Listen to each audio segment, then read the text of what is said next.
Tad. Lethargic. Tad. We're giving Tad credit for that. Tad, yeah. Good job, Tad. We'll have coaches say a few words and then open up questions, and then we'll try to get Blake, Julius, and Stephanie here. Okay, so first day, had a great showing. Guys started to filter in really over the last couple of days and even as far as last week. So it was great to see him in the building again and then have that time to really talk more than just, hey, how are you? That casual greeting. But really good vibe in the building. I think it's, sometimes you sit there and you get a feel for your team. And here we put up some of the new additions to the team, and there was, 9 or 10 new guys there and new guys with the draft that will be coming in. So, it feels like, okay, here we go. We got to get back to where we are. I know some of the advice I've got was you never left off where you ended. You got to start over again. And by that we mean with our culture and how we go about doing things, because some of these guys are hearing it for the first time. But, I think the challenge for us now is to bring these guys together to form that, that strong team. But we've got some strong personalities. You can see that already on the team, which is a good feeling, and just a lot to get done, though. We got a lot of work to do. We're working on the draft and then installing a new offense and defense, adding some things. So that part of it's good. But just some housekeeping items, reminding the team, how we do things. And the first couple of days, they're going to meet individually.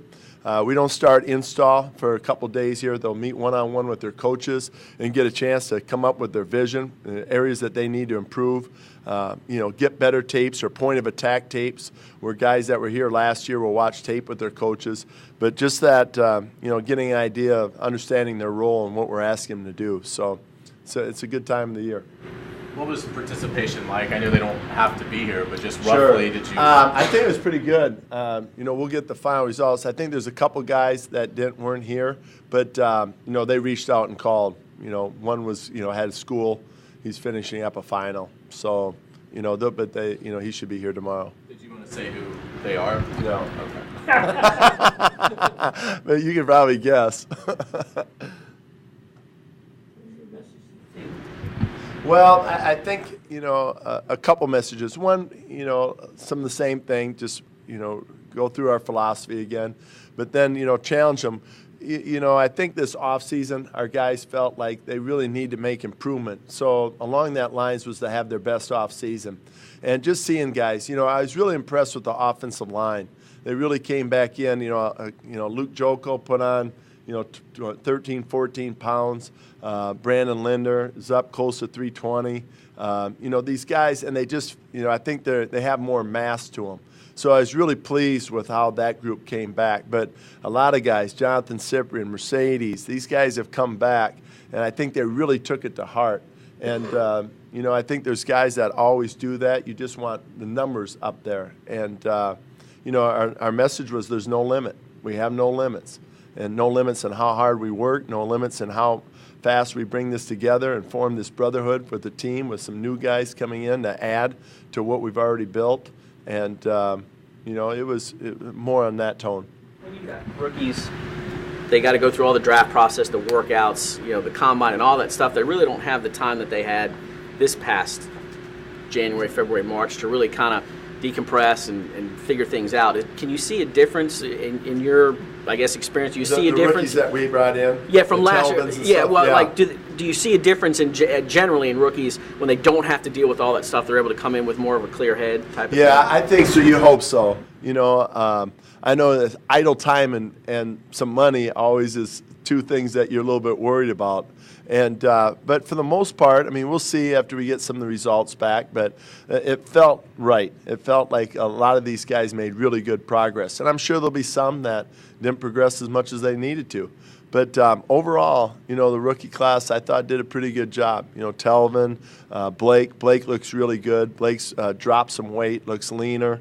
And just his mindset and conversations I had with him today, it's in the right direction. What do you like skill set wise with Wisniewski? Well, first of all, I like his leadership. That's a strong suit of his. I think his knowledge of our offense is a good thing. I think he brings flexibility. He can play center and guard. And just his overall temperament. He ran the show for the offensive line last year at Oakland, made all the calls, made all the adjustments. So I think that brings great value. Now, he won't be with us. He won't be able to practice till training camp. And here's a guy that's voluntary, and he showed up today. And a great message by him, and really wants to help out the offensive line group, build that relationship with them. So, he's competing within that environment as well. Is that something that could go into training camp, or you expect first day he'd be? When it was brought to my attention, we expect him first day that he should be good. How much can he help, particularly with you got Linder, you got so many young guys still on this line? I think he can help out a lot. That was my challenge to him, when he came in here was, his role was not only to take care of himself and make sure he's ready to go, but also spread that through the whole group. And, really challenged him in that aspect, and one that I think he really looks forward to. This is a make or break year for Jokel.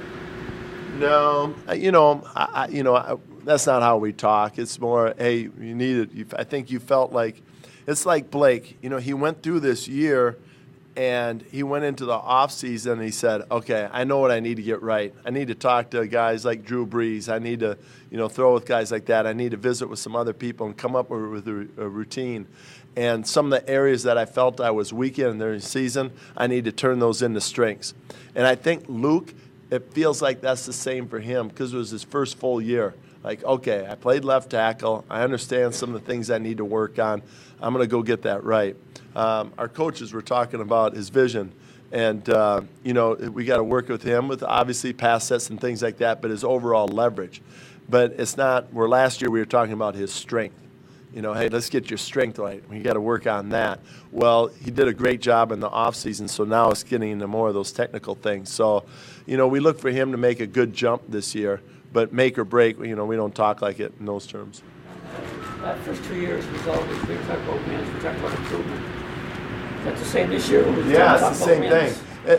I've always said that, I think I mentioned this before at the owners' meetings. There's the talk of needing to win or wanting to win. And I think that, our philosophy is we want to win. It's extremely, extremely important to us. But wanting to win is more of a process-orientated. It's more, hey, let's not make irrational decisions. Let's make good, smart decisions that benefit this organization. There's urgency in wanting to win. There is that. It's operating on the mindset that, hey, we're process-oriented, therefore we get better every day, and we're after being our best. That's more want to win. Need to win is more, I think, to us as an organization, irrational decisions, panic mode. Still urgency, obviously, in that. But that's not the mode we want to go into. We have a clear vision. We want to stay true to it. So we stay in that want to win type mentality. So you're not, it's like, well, I got to win this year, it's my third year. No, we got to get better. We got to be our best, and that part won't change. The strength in it, the challenging that we have of players. Some of the talks that we had maybe with a Jonathan Cyprian, his first year or even his second year. This year it's kind of football 501 now. So that part of it is what we're asking him. We're going to challenge our guys even more so this year than ever to get out of their comfort level. And I think when you challenge them that way and they have some success, it breeds confidence. Gus, the offense gets Greg's playbook today. Yeah. Marquise struggled a little bit last year to learn the offense. Even someone like Blake, third offense in 3 years. How concerned are you about that? Yeah, it's not ideal. You'd like to have consistency in the learning part of it, and that's always challenging. But I believe when these guys get in the system, it truly is a system from start to finish in every situation that we're in. So there'll be some challenging times, that part of it, but I think the players will appreciate that. That was one thing in my conversations with Blake and those guys going through the process was, a very system-oriented attack. Not that it wasn't that way last year. We had to make some adjustments just because of the youth we had, but I think we're going to challenge them more in that aspect. Can you look and identify if you're a skill guy or is it just completely night and day from what Coach Fish had? Position they play, you mean? Yeah, I mean- Yeah, no, I think we can identify that. That's, since, Greg and Doug and Nathaniel and Kelly Skipper and along with the guys that are there, that was one of the first things we did was really look at all the film and try to find out the traits that we have and now to best utilize them. We know more now about Marquise Lee. We know, hey, let's get a position for him, let him get a lot of reps at that position, and that's when he's going to have the best chance to be successful. That's what we determined last year, and it showed up on tape. So I think that we have a pretty good idea where their skill sets will lead them to as far as position, but we're going to try to be flexible and, put guys where they best have a chance to, try to get the top guys on the field. Have you guys had any talks about Adrian Peterson? Sorry. No, not really. Not between Dave and I. I mean, a while ago, but it was just conversation, not in a direction that we would go. Gus, of all your position groups, do you think offensive line has the most room to improve? Do I think it is? Yeah, I think so. I think that the offensive line, we're really excited about these guys now. It just feels like, they're all got the size, they've got the weight now, they've got the strength.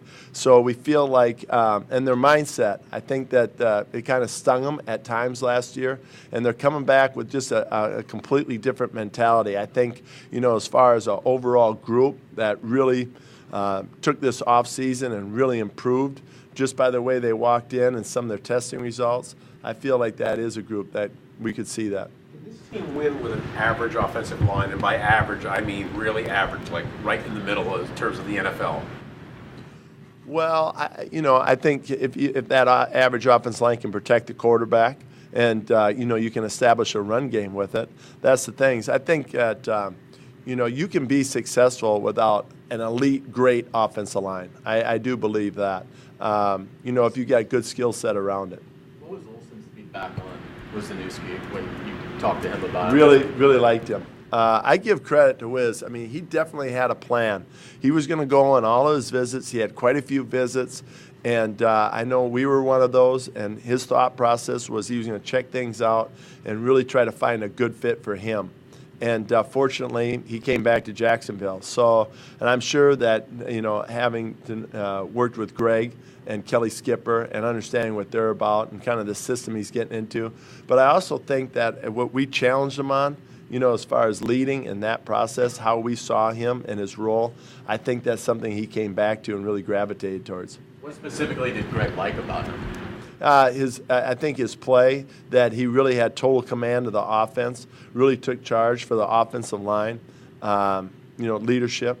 They faced a lot of pressure last year and allowed very few sacks. How much credit do you give Wisniewski in that? Well, I think that they all have a part of it. Obviously, if he's directing things and the protections and things like that, he plays a big part of it. But, some of it is the style of passing that they used and the quarterback decision-making and the backs blocking. And, there's a whole big part of it, but definitely a part of that. Hey, Gus, as your guys get ready to compete, you could have as many, is it fair to say you could have as many as 8 or 9 new starters on this team this year?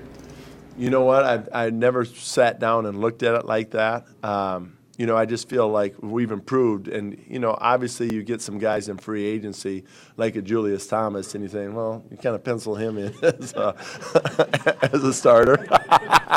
I mean, so there's guys like that you project at needs that you have. But we really want to make it, a competition. I know with Wiz, that's how I talked to him. I said, our central theme is competition. And we feel good about the guys that are there, but we need competition, and let's see what takes place. Bernard Pierce, he had the DUI last year. He had an incident in a nightclub, and are you concerned about that? Or well, I think we had a conversation about it, and and I think for him it feels like, hey, I want to take advantage of this opportunity. I think in my conversations I felt that from him. So I think people make mistakes, but I think you trust people until they prove unreliable. And I know I've talked to you before about I trust people from the start, but there's that point where if they're unreliable, then sometimes you got to make those tough decisions.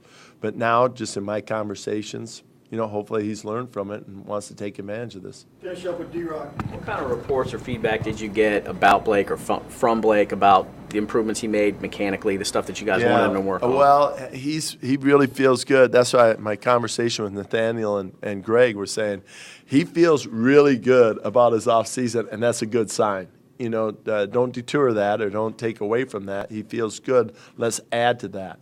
And I think he just, you know, he's not there yet, but I think he has a clearer view or clearer feel of what it should be like. You know, I think now when he goes out and does a routine, he has a very set, structured routine that he truly believes in. And I think last year at times he was trying to figure that out. So I think, you know, that's one example. But he feels like a more confident. He's always had confidence, but I think he's even more confident, I think, in what he can bring. Thanks, Coach. We got Blake. Okay, thank you.